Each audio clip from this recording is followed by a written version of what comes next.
Russian players returned to Wimbledon after being banned from the tournament last year. And two of the nation's stars gave an insight into the mood in the locker room with their Ukrainian colleagues. Veronika Kudermetova and Lyudmila Samsonova gave an insight into the mood in the locker room as Russians returned to Wimbledon. Players from the nation were banned from last year's championships along with their Belarusian colleagues in response to the Ukraine war. And both women said that they were still trying to speak to their Ukrainian colleagues in the locker room, even if they didn't respond. Russians are back at Wimbledon for the first time in 2 years after being barred from competing at the All England Club.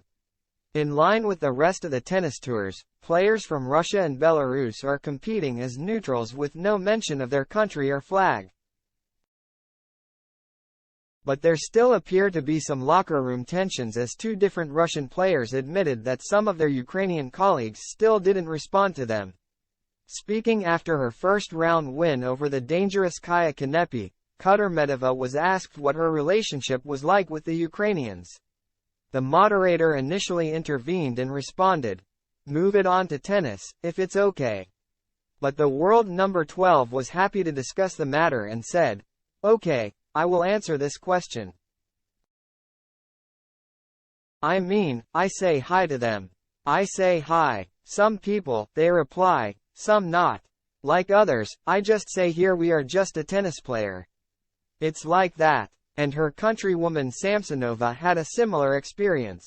"I don't have any problem with them. I am always like happy, smiling, and saying hi," the world number 15 said of her Ukrainian counterparts after crashing out to Anna Bogdan. "For me, nothing. I have no problem." Asked whether the players from Ukraine always responded, Samsonova added, "Depends." Despite a short stay at SW19, the 24-year-old said it came as good news when she learned that Russians and Belarusians could return this year. Discussing the 2022 ban, she said, "I think for everyone of my country or Belarus players for last year was tough to accept this. But after this announcement, I made my best comeback maybe of all my career. So I can say I was very, very focused on the work.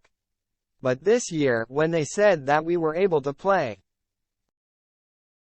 it was amazing. So happy." Meanwhile, ATP world number 7 Andrei Rublev admitted that he still thought the ban was the wrong call as the Russian made a winning return to Wimbledon.